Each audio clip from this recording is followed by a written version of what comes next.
نبی ہوگا تو کوئی اور ہوگا، لیکن یہ مصطفیٰ کا گھر ہے۔ آج کل لوگ بستی میں سب سے اچھا گھر اگر کسی کا چمکے گا تو وہ مصطفیٰ کا گھر چمکے گا، میرے نبی کا گھر چمکے گا۔ اللہ کی قسم کھا کے کہتا ہوں، اگر دنیا میں ہیرن میں تم نے مصطفیٰ کے گھر کو چمکا دیا، میرا مصطفیٰ قبر میں تمہاری جنت کو چمکا۔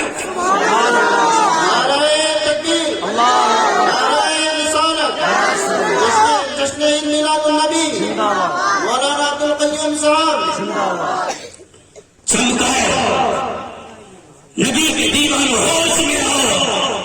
دولت سب کے پاس ہے، شہرت سب کے پاس ہے، سب کے پاس ہے، لیکن استعمال کرنا سیکھو۔ جو رب دولت دے سکتا ہے وہ رب دولت لے بھی سکتا ہے، جو رب عزت دے سکتا ہے وہ رب عزت لے بھی سکتا ہے۔ میرا رب دینا بھی جانتا ہے، میرا رب لینا بھی جانتا ہے۔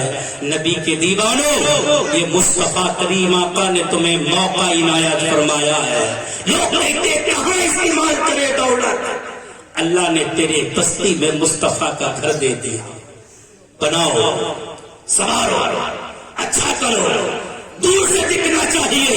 جب بستی میں گھستے ہیں، جیسی کوئی مہمان داخل ہوا اور پوچھتا وہ فلاں بلڈنگ کس کی ہے، کہتے فلاں سیٹ کی ہے۔ وہ فلاں بلڈنگ کس کی ہے، فلاں سیٹ کی ہے۔ وہ فلاں مکان اونچا سا کس کا ہے، فلاں سیٹ کا ہے۔ کوئی مہمان آئے اور پوچھے وہ سب سے اونچا کس کا ہے، تو کہہ دینا سب سے اونچا مصطفیٰ کا مدرسہ ہے،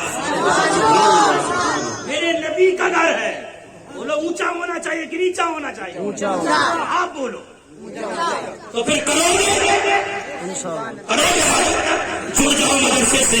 نوجوان سینہ تان کے کہہ دے مولانا ساجد صاحب آگے چلو، مولانا عرفان صاحب آگے چلو، مولانا شفا صاحب آگے چلو، تم آگے آگے چلو، ہم پیچھے پیچھے چلیں گے۔ تم راستہ دکھاؤ، ہم عمل کرتے جائیں گے، تم قدم بڑھاتے جاؤ، ہم قدم پہ قدم رکھتے جائیں گے۔ نوجوانوں، گناہ بہت کیے، سیاکاریاں بہت کی، مکاریاں بہت کی، کوئی راستہ نہیں ہے جو ہمیں جنت کی طرف لے کے چلے، کوئی ایسا ٹھکانا نہیں ہے جو ہمیں جنت کا راستہ بتائے۔ ہمارے پاس سیاکاریاں ہے، ہمارے پاس بدکاریاں ہے، ہمارے پاس گناہ ہے، کون سا ایسا قدم ہے جو جنت کی طرف بڑھتا ہے؟ ارے یہی تو فرمایا تھا نبی کے دیوانوں، میرے اعمال کا بدلہ تو جہنم ہی تھا، میں تو جاتا میرے سرکار نے جانے نہ دیا۔ اگر جنت کا راستہ چاہتے ہو ان کے پیچھے چلو، اگر جنت کا ٹکٹ چاہتے ہو ان کے پیچھے چلو، اگر جنت کی آسانیاں چاہتے ہو ان کے پیچھے چلو، اگر قبر میں سکون چاہتے ہو ان کے پیچھے چلو، اگر قبر میں اجالا چاہتے ہو ان کے پیچھے